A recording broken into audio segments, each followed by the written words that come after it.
we've definitely been in a special market, right? You know, it's something, and not just, I mean, by the growth, I just mean that, like, in general, Miami is a very cool place. People want to be here. Obviously, the tax implications for a lot of these high wealth people, it goes a long way.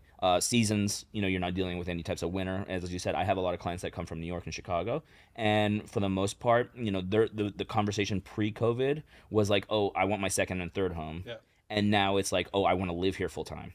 And that is a totally different client, right? Because the first one is kind of like, oh, I'm getting a vacation home that I'm going to be in 2 months a year, maybe, or I'm here in January and February, you know, through January and February. And now it's like, oh, how do I get my kids in school? What's the best doctor? Where's the best veterinarian? Like, it's actual life moving here. So I think you kind of have to embrace that.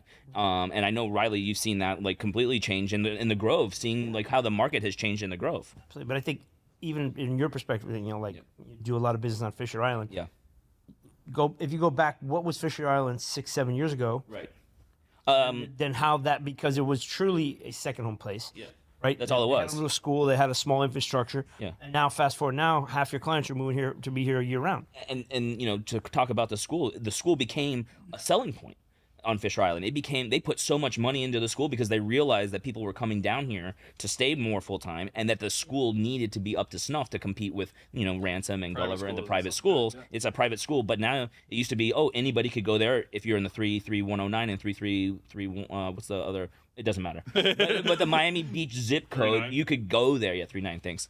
And you could go there if you were living off island. And now, if you're not grandfathered into that, it's something that you have to be an owner or you have to live there. And I think that just shows what you're saying. Yeah, is that infrastructure had to adapt because the buyer was a totally different buyer. Before, those people in Fisher Island use those apartments two, three times a year. Yeah, like the prices are different, but really, like the landscape of who the clientele is and who wants to move to Miami is the same. Right? It's the person that, like you said, yeah, exactly. It went from seasonal and from 2 months a year to like, I want to live here full time.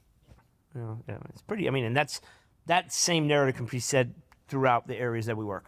Right. It's totally changed the landscape of the condo buildings here in the Grove. We've talked about that Yeah, before. of course. It's changed everything, right? That now we have so many more full-time residents. Yeah, but it's been a fun change. It's kind of fun to see that. So, no, super excited. Yeah, and like what it's been doing with like retail. What And, happens next? well, you know, who knows what happens? I think, you know, if we want to talk about 2 and 3 year growth, I think we still have a long ways to go.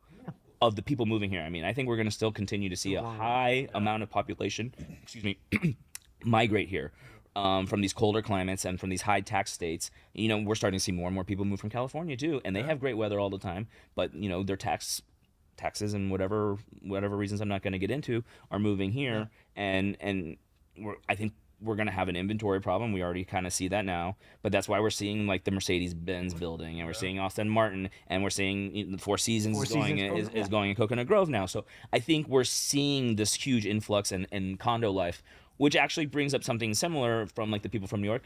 You know why we're building more condos? Because they're used to the condo life, and so it's like, and all these new condos. Look at the amenities. Yeah. You know, like these are like full service buildings. So we're seeing an evolution of like that Art Deco kind of like no man building, you know, like doorman buildings to like it has to be that. That's bare minimum. Yeah, at the minimum. It Yeah, is keep great. one-upping each other, right? Yeah. Everybody's got to have a bigger and better amenity package. The building you live in, I remember when that was like the hottest thing, Flatiron, and Hey, now it is still the hottest thing. I Okay, don't relax. it's still the newest building that's built. But like 3 years later, I mean, it's just like, okay, how's the Flatiron? It's all right. Yeah. You know, like. Yeah, it's not all right. No, but you have sexy fit. But Yeah. that's a whole other side of it too. We're seeing corporations move here, right? And Restaurants we're are seeing different. restaurants move here. We're seeing Michelin stars show up. Yep. And so like that 3 to 4 and 5 year growth that's what it's going to be based on. And then once you get like the Citadels moving here full time, and you get the Blackstones and all these people that are moving their companies here, I mean, those are thousands and thousands of people, and most of them are high net worth, right? So where are we going to put them?